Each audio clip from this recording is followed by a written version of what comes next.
Ooh, what's up, nerds and geeks?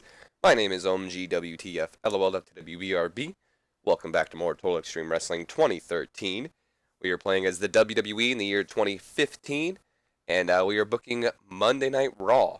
I believe we're 2 weeks away from our pay-per-view, which is Battleground King of the Ring, so tonight we are going to start round 2 of the King of the Ring. And we've got some interesting things happening tonight. I'm very excited to do this show. I think it's going to be a good one. Before we start, though, I want to address that last night in real life, in IRL, not in my game. Last night was the Money in the Bank pay-per-view, and, well, my boy, everyone should know this if you haven't watched Money in the Bank and you don't want to experience any spoilers, I'd advise skipping a little bit ahead right now, because last night, my boy, my favorite wrestler, tied for first. It's hard to explain there. But anyway, my favorite person who's wrestling currently, my favorite wrestler, my boy, Dean Ambrose, not only became Mr. Money in the Bank last night, but became WWE Champion, nerds and geeks. Oh, I'm so freaking pumped about it. That is my favorite wrestler right now, and it's just super surreal seeing a guy who I used to watch like so many years ago who would be wrestling in front of like 50 people or not even a whole lot of people to now winning the biggest prize in wrestling in front of like thousands of people. It's just kind of like for a fan who's been following someone for so long, it's amazing. It's kind of like I'm a huge fan of Shia LaBeouf too, so it was crazy to watch him back when he was on Even Stevens, to now him being like a star in the starring role in a movie. So it's I'm so happy for Dean Ambrose, and I can't wait for Monday Night Raw tonight. But anyway, speaking of Monday Night Raw, let's get to my Monday Night Raw. Enough double dabbling here. Let's run this show. And here we go. So we're going to have 3 pre-show matches tonight. The first pre-show match is a match between the Usos and the Perfect Pairing, which gets a 67C+. Some good action, not much weighing heat. Usos defeating Perfect Pairing when Jimmy Uso defeated Otunga with the Alias. Speaking of David Otunga, he's now a color commentator for Superstars, I believe. Both teams had great chemistry, so that's awesome. Otunga's improving in Rumble and performance, and Jay's improving in technical. Moving on from that, we have a 53C- and a match with some good action, but not much weighing heat. Roman Reigns defeating Fandango with a Superman punch. Nothing too special here, just mostly a squash match. No worker improvements either. If you look here, I did have Roman Reigns dominate, so this was mostly just to get Fandango on the card because he was complaining, along with our next team. So that's mostly the reasons. Oh, we're in Florida again. I had no idea.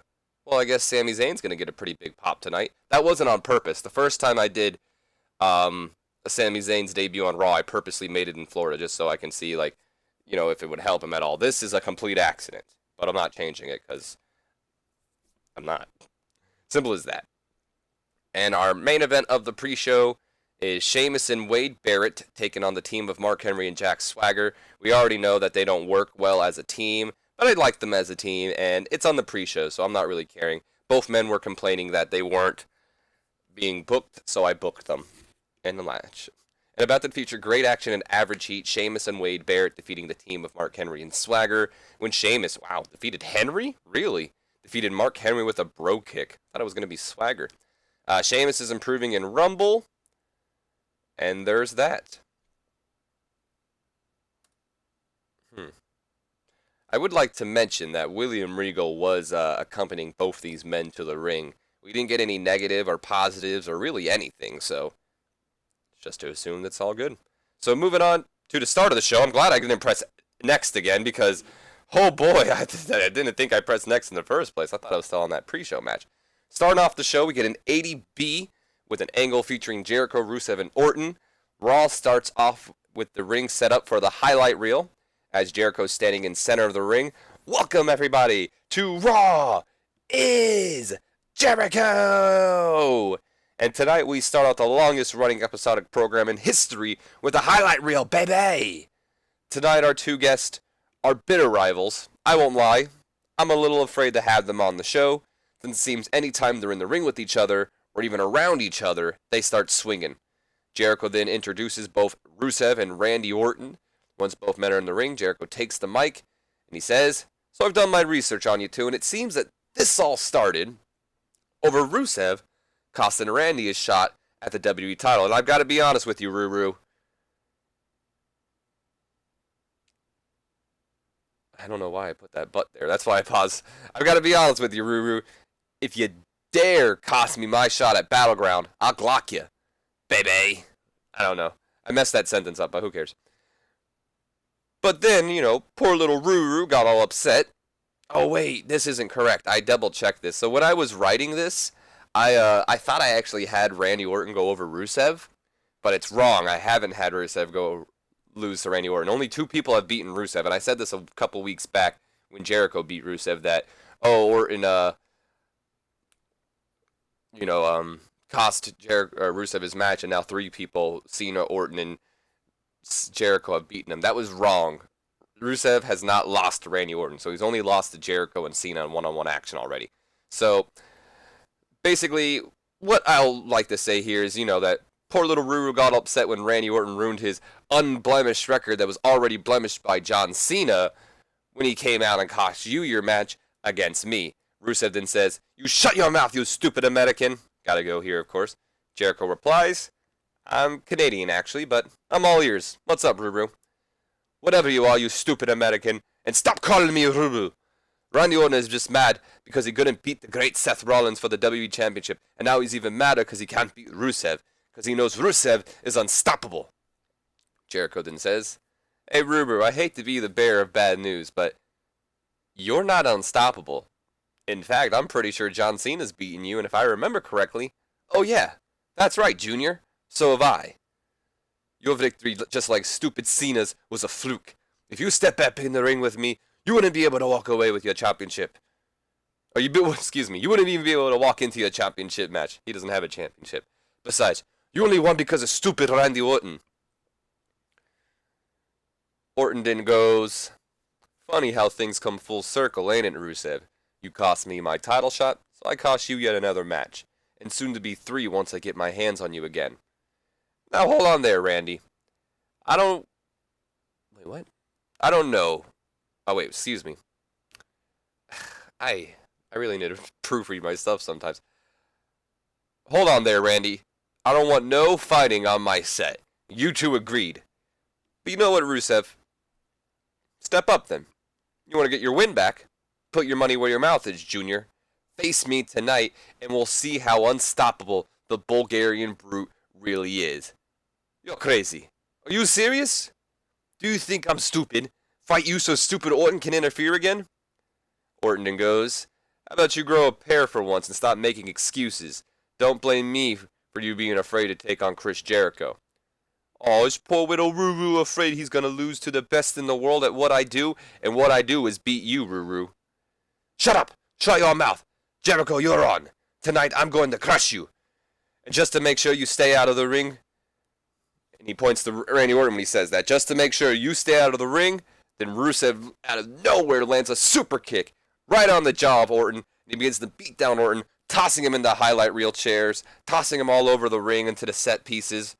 Jericho and Lana get out of the ring as fast as they can as Rusev just starts beating down on Orton. And then he picks up the mic, he looks at Jericho and he goes, "Hey Jericho, look familiar?" And then he just takes Orton and tosses him face first into the Jeritron 5000. Of course, I don't know if that's really the name, but that's what we're calling it, the Jeritron 5000, the TV that Jericho has hanging up into in his set, as Jericho now looks on shocked after Randy Orton went face first to the Tron, and the medical team is now rushing to the ring. So a nice little homage, I guess, or a tribute to when Jericho put Shawn Michaels through the Jeritron. That's why he said, "Hey Jericho, look familiar." So a good start to the show, an 80B back and forth that sets up our main event tonight, a rematch between Jericho and Rusev, and also puts Orton out for a little while. He did get steroids, so not necessarily punishing him. I already planned on setting him out, but it's fitting. Lana also helping Rusev. Orton's learning to show more charisma. Moving on, we go to the announcers putting over the fact that later on tonight we'll see Rusev take on Chris Jericho. And then we also move on to the announcers putting over that later on tonight. We will see Sami Zayn take on Daniel Bryan and Dean Ambrose take on Luke Harper. I know this says 4-way, but I didn't really feel like making more than one, so I figured we'll just call this the King of the Ring Round 2 hype. So hyping up those three matches, I guess would be the right thing to say. We then go on to an 83B+. Rusev is walking backstage. Seth Rollins meets up with him backstage, and he says, "Now that's what I'm talking about. That's the Bulgarian brute right there. Finally stepping on the head of the Viper and crushing it." Rusev then replies, "Just like what I'm going to do to stupid Jericho tonight. I will crush him so hard, he won't be able to make it to the match next week." And I imagine Rollins just smiling, laughing, yes, and then slapping Rusev on the back as they walk away. Lana will again helping Rusev. 83B. Thank you, guys. Moving on from that, we go on to our first match. Before we get to our first match, what can you do, I guess? Leo Kruger has a little bit of a promo for John Cena. So he appears on the Tron before his match alongside Bray Wyatt, and he says, "John Cena. Oh, John, you keep asking why. Why did I come after you? You assume it's for that piece of gold around your waist. And while that is a shiny piece of metal you have, I am after a much bigger prize. What you may not know about me, John, is I'm a bit of a big game hunter. I take pride in taking down the kings of any jungle, and there is no bigger king than you, John Cena. And I think your head would look nice on my wall. You'll be seeing me soon, John. Your only hope now is to run." So Leo Kruger did switch a gimmick. He switched over to a satanic gimmick. Unfortunately, it said it was too soon after his last one. I'm calling bullshit, because I've been checking Leo Kruger's thing every time I see, anytime a show ends, just to see if I'm able to change it, because he had a 0 on his Rockstar gimmick, and I wanted to change it because he's not a Rockstar anymore. And it definitely said it was not too soon anymore. It said that it was okay, so I don't know why it's too soon. But he did get a 58, which is better than a 0, so I guess 58 is not a good gimmick change, but it's better than his old one. What can you do? Unfortunately, Leo Kruger performed poorly, just because he was talking about Cena. I think that's a little stupid, to be honest. How you have sometimes, like for instance, if I have a beatdown angle, somebody can perform poorly in that beatdown angle, which to me is just the most idiotic thing in the world. Literally, you're just getting beat up. Either way, we go to our match, which gets a 56C-, in the bout that it's solid in-ring action, but not much weight in heat. Leo Kruger defeating Goldust with the Kruger end, following an interference from Stardust. Stardust was on commentary during this match. I'd imagine when the announcers ask him, "What are you exactly doing out here, Stardust?" And he says, well, Goldust wants to keep putting his nose in my business, so I figured I'd just pay back the favor. So Leo Kruger, actually, not only, we already knew he had great chemistry with Bray Wyatt, but he had great chemistry with Goldust. That's awesome. And Stardust also switched his gimmick as well. He has a pretentious artist gimmick, which got a 63. I'm not exactly sure what his old gimmick had, but I know he was getting penalized for it, so that was my way of trying to change it. I don't think it will, though. I still think he's going to be penalized. Kruger is improving in Rumble skills. And dirt sheet-wise, I want to see... so Leo Kruger, not engaged in the crowd. What a shame. Yep, poor gimmick, unfortunately. So Kruger is still penalized for his gimmick. Shame. Moving on, we have a 79B. Gotta say, it's definitely Florida that helped this one. Sami Zayn hyping up his upcoming match against Daniel Bryan, pretty much saying that, he's had quite the journey to get here, and tonight is not going to be an easy match. He takes on a guy he has all the respect in the world for, and it's going to be one hell of a match. In comes Daniel Bryan, who, pretty much says, he puts over, like, Sammy, you're right. You have done a lot to get here. You went through the Prince of the Ring tournament, taking on the best that NXT has to offer. You went through Stardust last week, and now you got me. It's not an easy chance, but you know what? Good luck tonight. Let the best man win. Pretty much a nice little show of respect between the two as they are getting ready for their King of the Ring match. And also, Sami Zayn is developing better in performance skills. Can never complain about that. So moving on, we go to a 40D-. Natalya just interviewing her, hyping up her upcoming match against Paige, pretty much putting over the fact how on Friday Night SmackDown they had a tag team match, and Paige abandoned her, and tonight she's gonna, return the favor to Paige. So we go on to set Divas match 46D. In a match with some good action but not much weight and heat. Natalya and Paige drawing after the match descended into chaos after both AJ and Victoria became involved. So what I would like to see happen here is at one point maybe Natalya pushing Paige in the, or not Paige, yeah, pushing Paige into AJ, or vice versa, AJ pushing Natalya and the Paige. More like probably Natalya being pushed into AJ, because AJ and Paige had that little a bit of a bitter rivalry going on. So I can imagine AJ then taking out Paige from behind, which leads to Natalya taking out AJ, Paige and then, Natty probably taking out AJ together, and then out comes Victoria to pretty much clear the ring. So a little bit of a Diva segment there. Nothing too special, just continuing that story along. We go on to a 68C+. Ambrose is backstage getting ready for his match. His King... I put this up too early. Getting ready for his match. He was supposed to be watching the Zayn versus Bryan match, but I guess we'll just ignore that now. Not after watching that Divas match. There you go. Getting ready for his match when Roman Reigns walks in. Ambrose says, "Hey, brother, what's up, man? How you been?" "Hey, man, you know how it is. New day, different day. I could tell you all about my issues with Bray, but I know how you feel. You got your own issues with Triple H and his authority." "What issues? Triple H loves me." Anyway, man, speaking of Bray, the dude's had it out for me and after his attack on my cousins last week, and considering you're facing Harper tonight, I'm almost sure you're next. So I'm going to be out there watching your back. "Hey, man, I appreciate it, but you know I can handle myself. And besides, I kind of want to win this whole King of the Ring thing by myself too, just to shove it in Triple H's face even more. Don't worry about that, man. Tonight, Harper's all yours. But anyone else that tries to come out, whether it be Wyatt or Authority, just know I've got your back." And I assume the two shake hands and all that, kind of like Dean Ambrose nodding in approval. So pretty much just an angle here.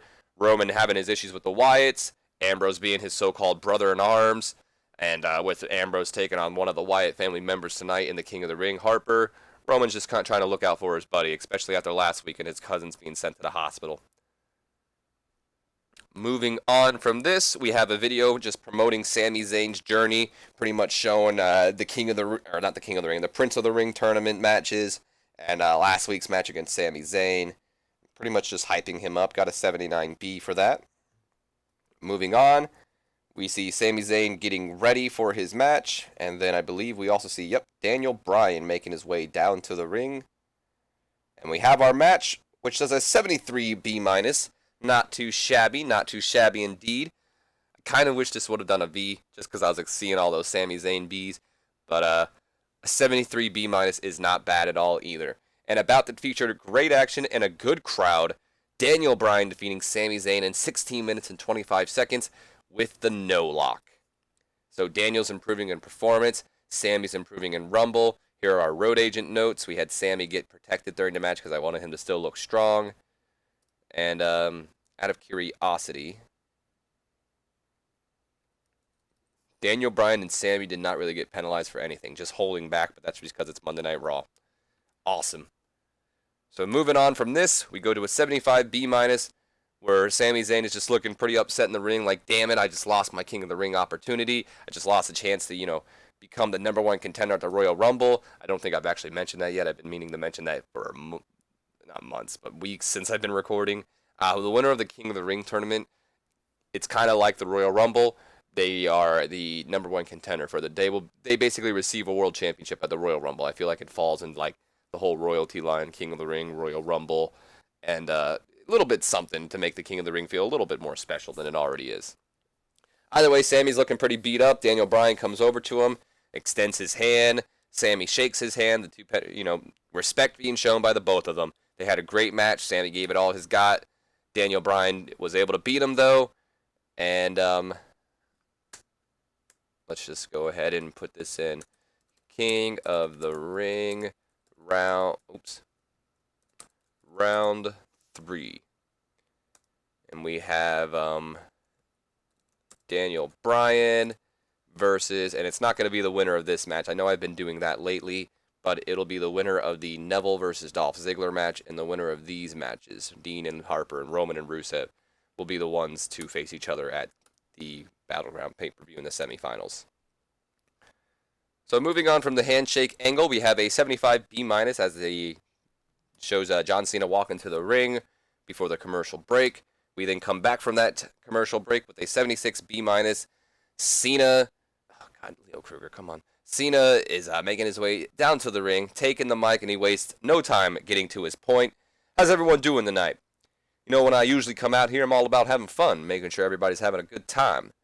Week after week, I put this title on the line, the title of opportunity, and on the line to give the men in the I am messing this up. On the line to give the men in the back a chance to make the names. And for the past couple of weeks, the Wyatt family, more specifically Leo Kruger, has made a mockery of that. Now, Leo, I heard you had some choice words for me earlier tonight. Something about being a big game hunter. Well, you don't gotta waste your time anymore, Jack, because I'm right here. So let's get this U.S. Open underway. Get your ass out here and let the hunt begin. Bray Wyatt's music then hits as he makes his way out, and he says, what's the rush, John? Why would you want to rush into battle with a man who prides himself on being called the sadistic one? The two of them, start going back and forth. Cena and Wyatt just exchanging words. I don't really have anything too revealing here. And then finally Wyatt reveals, Leo's not going to accept your challenge. And since Luke and Eric couldn't get the job done, I figured it's now time for me to take your challenge. But before, Wyatt can make it to the ring, Leo Kruger comes out of nowhere, I'd assume with some sort of weapon, not a steel chair, something a little bit more sadistic. I'd probably like to see him with like a metal pipe or a barbed wire, not a bat, but barbed wire, something sadistic, something crazy, as he just attacks Cena from behind and starts beating him down with it, and pretty much beating him down to the point where Cena can't wrestle tonight. Unfortunately, though, Leo Kruger looked dreadful in this segment. That's going to happen, though, because we are putting him up against John Cena, and Cena's like freaking numero uno star. So Kruger just getting some more, not vengeance, that's the wrong word, but what would be the word? Some more mind games? I don't know. Just beating down on Cena pretty much, getting a little bit more momentum on his side, I guess, and building up for their eventual match at Money in the Bank. Not Money in the Bank, Battleground, my apologies. Moving on from this, we go to a 57 C-. Neville is backstage hyping his upcoming match against Dolph Ziggler in the King of the Ring tournament. Ziggler then comes up and is, pretty much saying, oh yeah, blah, blah, blah, blah, blah, you gotta go through me first or something like that. Nothing too specific, which then leads Miz and Damien Mizdow coming in, and they're just talking shit on pretty much both of them, which leads to Dolph Ziggler saying, hey, you know what?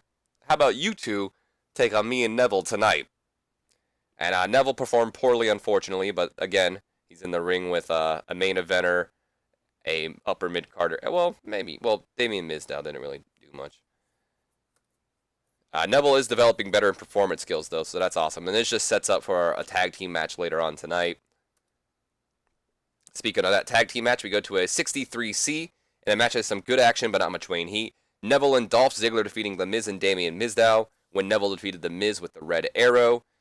Neville and Dolph Ziggler don't work well as a team. Their timing was all over the place. Luckily, I don't really have any plans for them as a team. This is just because they're fighting each other on SmackDown. No worker improvements either. We get to 63C. Moving on, we go to a 55C-. Neville is celebrating the victory. I'd assume Dolph Ziggler too. And as Neville turns around, super kick from Dolph Ziggler as he just kind of stands over Neville pretty much, looking at him like, what can you do? It's just him sending a message for SmackDown like, I'll see you this Friday on SmackDown for the King of the Ring match. We then get an update video talking about Randy Orton pretty much saying how he is at the hospital right now and he won't be returning tonight, and they're not sure about any of the damage with Randy Orton. They're looking at him right now after being set to the TV, but if history has if history has what's the word? If there's a chance, for history to repeat itself or something, I guess it will.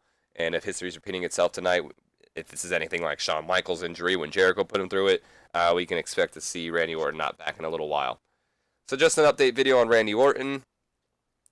We then go on to the not the main event, the semi-main event? Yeah, I think this is the semi-main event, which, holy hell, a 79B?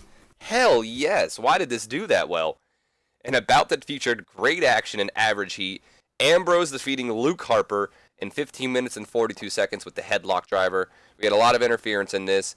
Roman Reigns, of course, distracted both Ambrose and Harper, along with Eric Rowan, distracting the two as well because Rowan ran out during the match to try to help Luke Harper, but Roman was there to block it out. He was also managing Ambrose, so no negative chemistry there as well. And just a good match in general. I'm really, really surprised with this match. Luke Harper's developing better in performance skills as well. Good match. Good match. 79B? Hell yes. Why did it do that well? Look at that, dude. That's awesome. Two things penalize this. Awesome. This is great. I really don't know why this match did that well, but that's awesome, dude. Wow. We then go on to, I assume we come back from commercial break from here. Seth Rollins is coming on to the color commentary, but, he's doing color commentary for the next match. Don't know why I couldn't get that word out. 77B for the champ. We go on to our main event of the night, which does a 77B as well. Fuck yes. This is a good night. 77B, and a bout that featured great action, good crowd. Rusev defeats Chris Jericho with a super kick. We also had Rollins distract Jericho, so it probably would go, not distract, I put interfere. Why does it do that? I could have swore I put interfere. Maybe I just have, a knack of doing distractions on accident, but this was supposed to be an interference, But either way, Jericho taking the loss at their distraction from Seth Rollins leads into a super kick and gives Rusev to victory. Jericho was off his game, unfortunately. And let's just check out the penalization. Nothing too bad. Although both Rusev and Jericho were penalized for stamina. And then we end off the night with an 80B. The match is over, but the beatdown continues as Rusev locks in the accolade while Seth Rollins waits for the uppercuts to come out. And of course, they do. And the Authority begins to beat down on Jericho, pretty much just trying to put him out for the night as well. Each men taking turns hitting their big moves. Cesaro and Kid probably hitting that Cesaro swing drop kick. Rusev already had the accolade locked in before. Taking their turn beating up on Jericho when all of a sudden flames shoot up and out come Kane. Out come the Big Show, who raced down to the ring to save Jericho from the beatdown.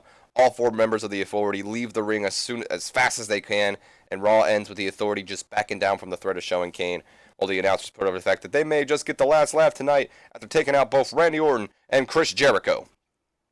So Kane switched over to a monster gimmick and got a 90 rating. Good for you, Kane. Cesaro and Tyson Kidd unfortunately performed poorly in this segment. That's a shame. And Show and Kane came across well.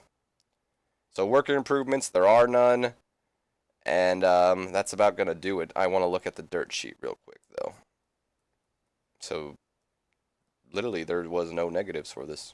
It's pretty cool, actually. So, we end off the show here. And we get in 79B. Can't complain about that at all. Increasing our popularity in all regions. 19 in total. Well, no, that's wrong.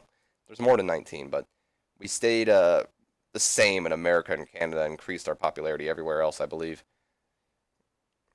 Could be wrong there, too, for all I know. We could have increased our popularity everywhere. Now that I think about it, we actually might have.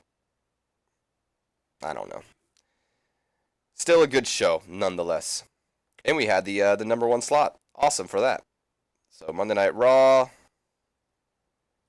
What's that? Oh, it's Taichi. I was like, who's that?